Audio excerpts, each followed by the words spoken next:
Welcome once again to IPOB Media, the place where we bring you the gospel of Biafra. Yes, this is the only channel where you get the latest legit news, information, updates, trends, events, and everything you need to know about Biafra and our struggle for freedom. All right, here we give you interesting news as it is, right? And if you are new to this channel, do well to subscribe. Click on the notification bell so you don't get to miss out on any of our uploads. And don't forget to share on your social media platform so that every Biafran brother and sister we get to know what is going on. All right, we encourage you to pen down your thoughts in the comment section so we know what you think in every of our videos, right? All right, going right into what we have for you in this video. Mazi Nnamdi Kanu's lawyer, Lloyd Ejimakor, attended a conference in Washington, D.C., United States of America, right? And he's giving us his thoughts concerning,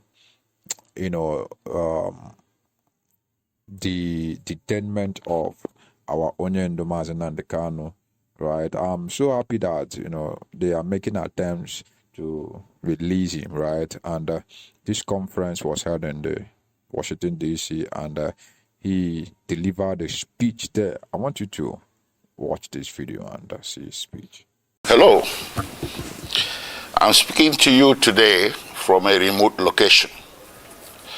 I am sorry I'm not able to be amongst you physically, but I'm with you virtually.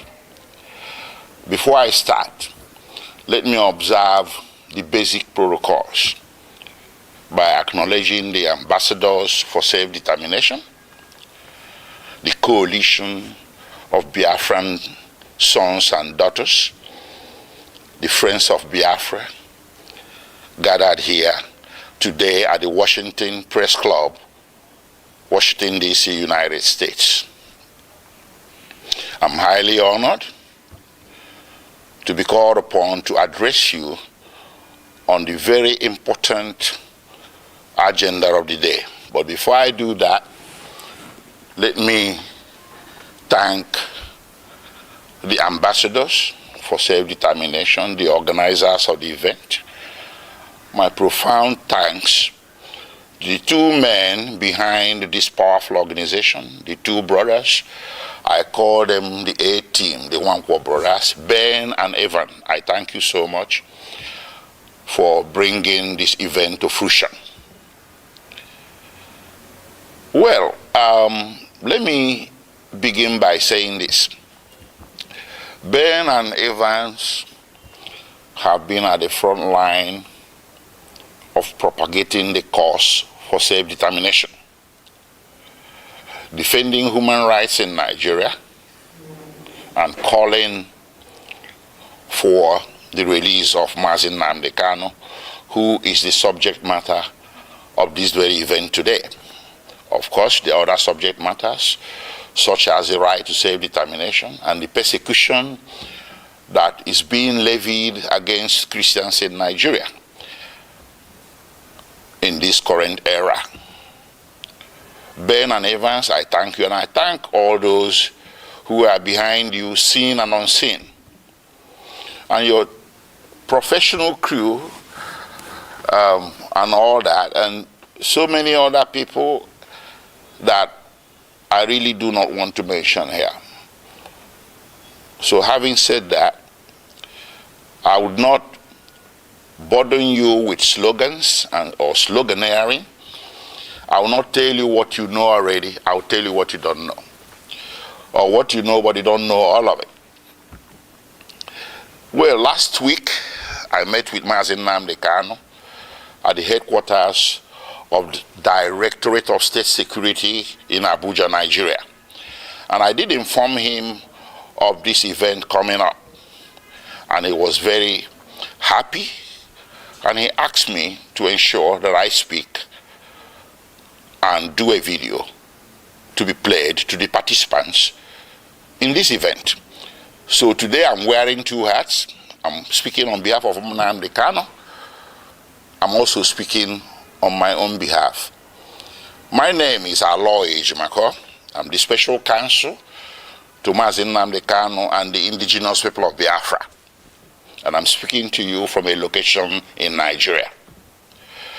The man, Mazi Nnamdi Kanu, is well known.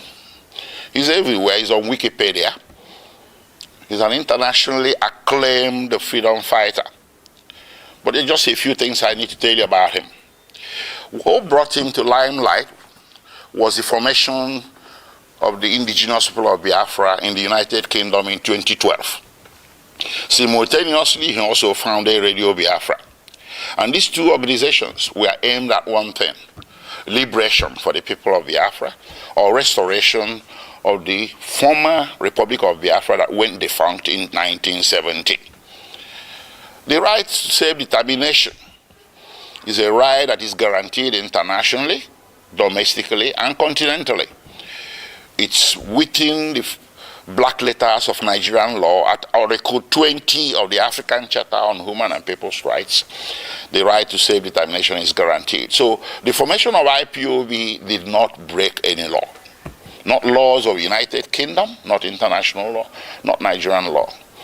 But guess what? When Mazi Nnamdi Kanu, who was born in Nigeria, but who acquired British citizenship later on, came to Nigeria in October 2015, the government of President Muhammadu Buhari, which had come to power in May, decided to arrest him. He was not arrested between 2012 and 2015 because the government of the day at that time understood that self-determination is not a crime. But the government that came into power in 2015 in May decided that self-determination is going to be treated as a criminal activity. So he was arrested in Lagos. He was charged for treason, also for insulting the president and illegal importation of radio equipment. 3 charges. The treason one, they split it into 2, treason by himself and treason by conspiracy. This thing went on from 2015 until April 2017, when he was eventually granted bail. So he was detained for nearly 18 months. After granting him bail, he returned to his ancestral home in the southeastern part of Nigeria, and he was enjoying his bail when suddenly, between 10 September and 14 September 2017, the Nigerian army, without any justification whatsoever, levied lethal, massive military operations against Mazi Nnamdi Kanu's ancestral home. That day, he was sitting at home with so many people, his family members, including his 2 elderly parents. The attack was lightning, it was a bleakage, it was massive, and it was not the type of an attack you will expect a national military force to levy on a civilian location. But they did. At the end of the day, 28 people lost their lives. Mazi Nnamdi Kanu sustained injuries. His parents sustained injuries as well, but somehow, by the grace of God, they all managed to escape. From there, the rest is history.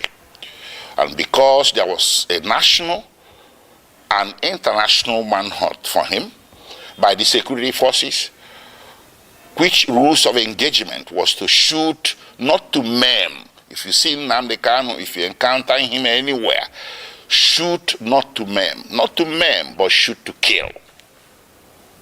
That's what they went there to do on 10 September, but they didn't succeed. But it went on. They went on in a manhunt.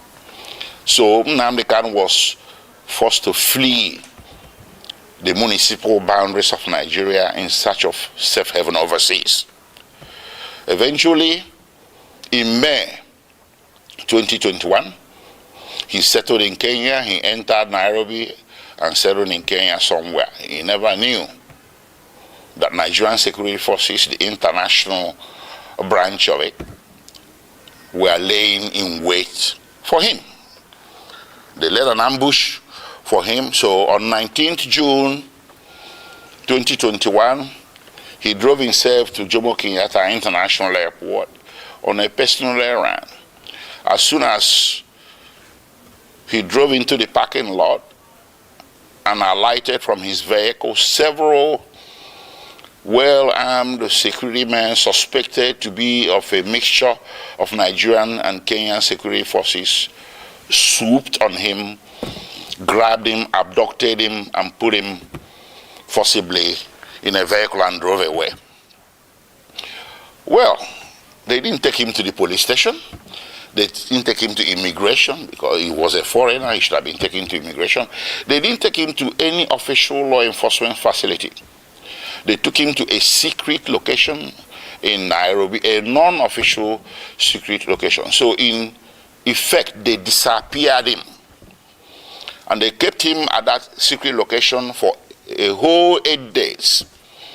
And those 8 days he endured horrendous torture. All these are matters of record between the various tribunals and courts before whom this matter has been brought. I cannot begin to give you all the details.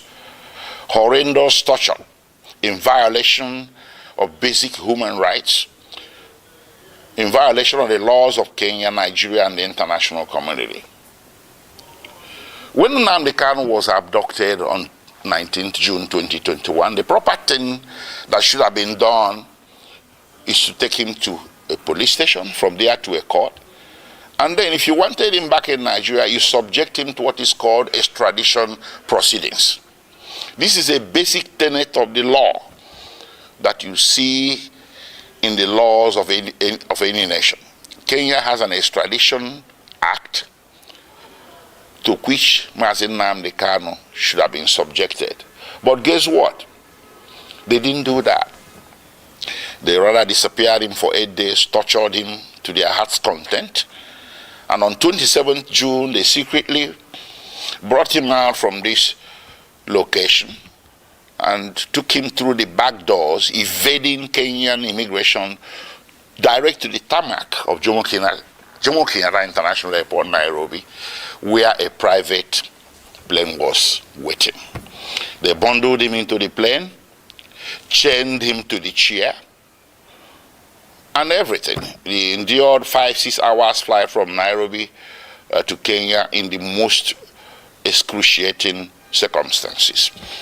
They arrived in Nigeria late in the evening and the plane flew back to Nairobi. They took him to the headquarters of the National Intelligence Agency in Abuja, where he spent the first night with all the lights left on to assure his maximum discomfort. The following day, they transferred him to the headquarters of Directorate of State Security in Abuja. And on the third day, they brought him before the Federal High Court in Abuja. The Federal High Court was well aware that Mazi Nnamdi Kanu has counsel of record. It was an open case, it wasn't a new case, a pre-existing case. But the Federal High Court decided to conduct the arraignment in violation of his constitutional right to counsel, and that arraignment led to the indefinite detention with which we are struggling today. Anyways, taking you back a few steps, the little military invasion of 2017 was not unrequited, judicially speaking. I took the matter before two tribunals, or a tribunal and a court. First, I took it to the African Commission on Human and People's Rights, which rendered a decision in March 2018 condemning the action and calling it a violation of the African Charter. And they wrote to the President of Nigeria, they wrote a letter to the President of Nigeria requesting him or directing him. They used diplomatic language, but the decision was there that what you did is wrong, so you need to roll it back. You need to reverse everything you have done, which includes declaration of IPOB as a terrorist organization and hounding their members as criminals. The African Commission held that what Nigerian government was doing was persecution, not prosecution.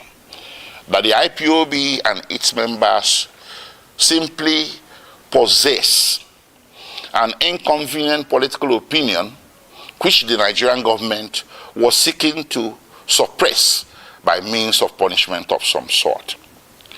And they asked or directed Nigerian government to reverse itself. Nigerian government never did. Rather, it escalated.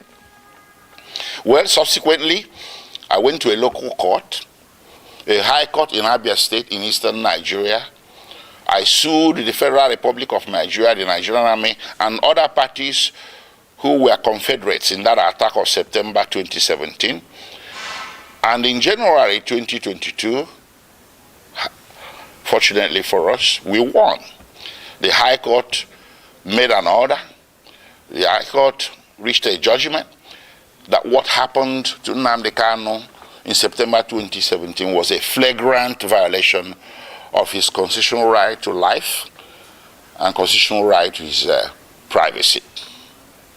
And the court proceeded to make an order ordering the federal government of Nigeria or Federal Republic of Nigeria to pay him a compensation of 1 billion Nigerian naira, which is over $1 million US. The court also ordered the Federal Republic of Nigeria and the President of Nigeria to issue a public apology to be published in 3 national Nigerian newspapers to Mazi Nnamdi Kanu.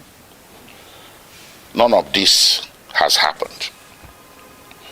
So we kept that aside. So when they brought Mazi Nnamdi Kanu forcibly from Kenya without extradition proceedings, I characterized it an act of extraordinary rendition. Initially, there was a misunderstanding, a broad, widespread misunderstanding by vast majorities of Nigerians who were mouthing the cliche, Mazi Nnamdi Kanu extradited from Kenya. No, that was wrong. He wasn't. I told people he wasn't. He was extraordinarily renditioned or rendered, and that is against international law, Kenyan law, and laws of the Federation of Nigeria. So while his criminal trial was making its way slowly at Abuja, with all the several amendments the government was bringing, they walked away from treasonable felony, insulting the president, importation of radio equipment, and bam, to terrorism. That's how it happened. And they did this 7 times. 7 amendments. If Nnamdi Kanu was guilty, why is it taking so long to bring him to trial between 2015 and today? That is 8 years. So what he's undergoing is not really a judicial trial. It's a trial by ordeal. Trial by fire. Imprisonment before conviction. They just want to get as many years of jail time out of him as possible because they know that with the evidence available, conviction will be impossible. And that was made worse by the extraordinary rendition, which I took also as a civil violation to a federal high court in Nigeria. And in October 2022, the Federal High Court came down with a judgment that extraordinary rendition was a violation of his constitutional rights, his fundamental rights, and they awarded him 500 million Nigerian naira. That's about $800,000. So all around, everywhere that this matter has gone to, including in July 2022, before the Human Rights Council at the United Nations. The Human Rights Council, United Nations, came down with an opinion that what happened to Mazi Nnamdi Kanu in Kenya and that brought him to Nigeria is a very grave violation of international law. And they directed that he should be released unconditionally. And of course, the Court of Appeal in Nigeria did come down with a similar judgment. In same October 2022, discharging Mazi Nnamdi Kanu of all charges and bearing any further trial of his person in any court in Nigeria as a consequence, as a direct consequence of the extraordinary rendition. So what more can you ask for a man to deserve his freedom? How many have I counted? United Nations, which in this case should be considered a world court. Then you have the Nigerian Court of Appeal, which is the second highest court in the Federal Republic of Nigeria. Then you have the Federal High Court, which is the court of first instance at the federal level. And of course, you have the State High Court that awarded him 1 billion Nigerian naira.